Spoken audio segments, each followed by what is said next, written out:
Appeal की है। तो भूकंप को लेकर जिस तरीके से थोड़ी देर पहले दिल्ली एनसीआर में एक पैनिक का माहौल देखने को मिला था, अब इसे लेकर देखिए प्रधानमंत्री नरेंद्र मोदी ने भी ट्वीट किया और लोगों से वो अपील करते हुए नजर आए कि आप शांति बनाकर रखें और सतर्कता बरतें। क्योंकि देखिए सुबह का समय था जब लोग सो रहे होते हैं, कई लोग उठे हुए होते हैं, कोई लोग मॉर्निंग वॉक के लिए निकल रहे होते हैं और इसी बीच जो है भूकंप के झटके महसूस लोगों ने किए और लोग जो है डर जाते हैं और कहीं ना कहीं आपको बता दें कि लोगों के अंदर जो है पैनिक का माहौल उस वक्त देखने को मिलता है। और इसलिए प्रधानमंत्री नरेंद्र मोदी ने ट्वीट किया और लोगों से शांति बनाए रखने की अपील की है। इसके अलावा भी देखिए लोगों से दिल्ली पुलिस की तरफ से भी ये कहा गया है कि हेल्पलाइन नंबर हमने जारी कर दिया है, अगर किसी भी तरीके से किसी को कोई भी आवश्यकता पड़ती है तो आप जो है इस नंबर पर फोन करें। तो कुल मिलाकर देखिए सुबह सुबह जिस तरीके से दिल्ली एनसीआर कांप उठा, उसे लेकर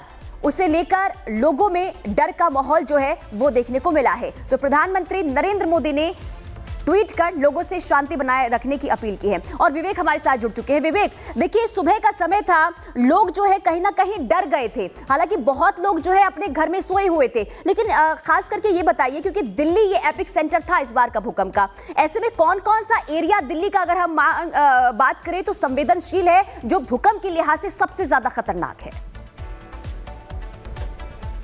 देखिए बिल्कुल आपने एक बात स्पष्ट की कि जो रिक्टर पैमाने पर जो तीव्रता थी और जो केंद्र था, धौला कुआं बराबर दिखा रहे हैं दिल्ली का धौला कुआं इलाका। आप समझिए कि जब से सेंसर को बढ़ाते हैं, अगर इसके रेडिएशन को अगर बढ़ाते हैं तो आपको ये पता चलेगा कि दिल्ली ही नहीं जहां केंद्र है वहां सबसे अधिक महसूस किया गया उस आवाज को। अगर कोई जमीन पर लेटा होगा, कभी आपने महसूस किया कि जब कोई व्यक्ति ट्रेन को, पहले क्या होता था कि जब ट्रेन आती थी तो पटरियों में कान लगाकर सुनता था और ट्रेन आ रही है कि नहीं आ रही है इसका पता लग जाता था। उसी तरीके से जो व्यक्ति जमीन पर सोया होगा, जिसके जो सर है वो अगर जमीन पर अगर लेटे होंगे, उसने वो आवाज भी सुनी हुई है और काफी डरावनी आवाज होती है। ठीक है, तो 5 किलोमीटर का दायरा, और जब जमीन खिसकती है या फिर जमीन आवाज करती है तो एक डरावनी सी आवाज होती है।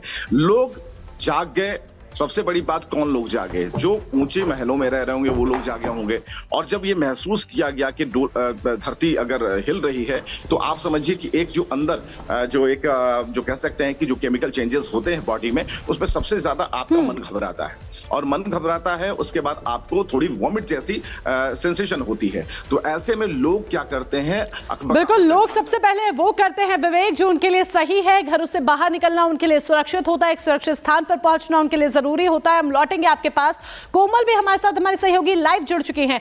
कोमल, देखिए ये वाकई में चिंता का विषय है कि दिल्ली केंद्र रहा है भूकंप का। रिक्टर स्केल पर इसकी तीव्रता 4 मापी जाती है और केंद्र दिल्ली सामने जब आता है तो वाकई में चिंता का विषय। बिल्कुल चिंता का विषय है, लेकिन अगर हम बात करें टाइमिंग की तो देखिए करीब 5:35 में भूकंप जो है वो आता है। यहाँ तक कि मैं भी सो रही थी, लेकिन जैसे ही भूकंप के झटके मैं महसूस करती हूँ मैं भी उठ जाती हूँ। और अमूमन जो हमने पढ़ा है, सीखा है कि जब भी भूकंप के झटके महसूस करते हैं तो आपको खुले मैदान के एरिया में जाना होता है। तो ऐसे में देखिए मेरे सोसाइटी की बात करें तो सभी लोग जो है वो अपने घरों से बाहर आ गए थे, क्योंकि तीव्रता जो है वो 4 मापी गई है, यानी काफ़ी ज़्यादा जो तीव्रता है, काफ़ी ज़ोर से भूकंप के झटके महसूस किए गए थे। लोगों में दहशत था। कई देर तक जो लोग हैं अपने घरों से बाहर थे, बातचीत कर रहे थे, क्योंकि देखिए ये भी कहा जाता है, लोगों को ये भी लग रहा था दोबारा भी जो है भूकंप के झटके महसूस किए जा सकते हैं। ऐसे में देखिए एहतियात के तौर पर लोग अपने घरों से बाहर निकले थे, छोटे छोटे बच्चों को लेकर के बाहर निकल गए थे, मैदानी इलाके में चल गए थे, क्योंकि भूकंप जो है काफ़ी ज़्यादा तेज भूकंप के झटके वो महसूस किए थे। मैं बता रही हूँ, अगर जिस पलंग में मैं लेट रही थी, मेरे सामने मेरा जो पूरा पलंग है, सोफा है, वो पूरी तरह से हिलते हुए नजर आ रहा था। पंखे की बात करें, क्योंकि देखिए सुबह बात करें तो तड़के सुबह थोड़ी सर्दी होती है, तो ऐसे में इस समय सब पंखे बंद करके सोते हैं, लेकिन पंखा तक हिलने लग गया था। तो आप इससे अनुमान लगाइए कि भूकंप जो है काफ़ी ज़्यादा जोर से भूकंप के झटके महसूस हुए हैं। लोगों में अभी भी दहशत है। कई ऐसे लोग थे कई देर तक अपने घरों से बाहर थे, लेकिन फिलहाल देखिए स्थिति जो है वो सामान्य है। लेकिन चिंता का विषय ये ज़रूर है कि दिल्ली जो है वो इस भूकंप का केंद्र रहा है। जी बिल्कुल, लेकिन कोमल देखिए, जिस तरीके से लोगों में डर का माहौल देखने को मिला, उसके पीछे की एक वजह यह भी रही कि गड़गड़ाहट की आवाज सुनाई दी, और ये आवाज मैंने खुद सुनी, क्योंकि देखिए मैं 14 मंजिल पर रहती हूं और वहां पर जिस तरीके से जब भूकंप के झटके मैंने खुद महसूस किए, एक अजीब सी आवाज आई। जरा इसके बारे में बताइए कि जो आवाज आई इसके पीछे की क्या वजह थी, क्या जो विशेषज्ञ है वो क्या बता पा रहे इसे लेकर?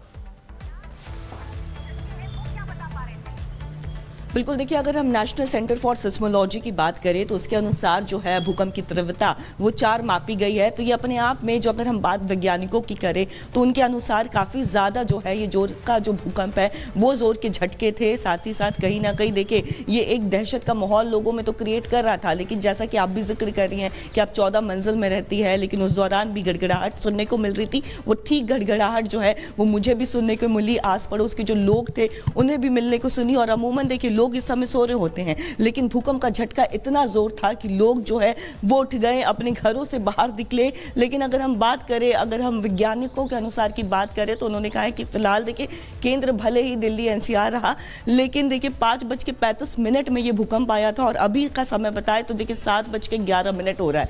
अब चीजें सामान्य हो गई है, दोबारा जो है वो झटके महसूस नहीं किए गए हैं, लेकिन फिर भी यानी कि चीजें अब धीरे धीरे सामान्य हो गई हैं। और प्रधानमंत्री नरेंद्र मोदी की तरफ से भी पोस्ट आया जिसमें उन्होंने ये कहा है कि सभी लोग शांति बनाए रखें, धैर्य रखें। और विवेक भी हमारे साथ लगातार बने हुए हैं, हमारे सहयोगी। विवेक, वो कौन कौन से इलाके हैं जहां पर भूकंप के जो झटके हैं दिल्ली एनसीआर में तेज तीव्रता के महसूस किए गए? फटाफट से हमारे दर्शकों को भी ये जानकारी साझा करें।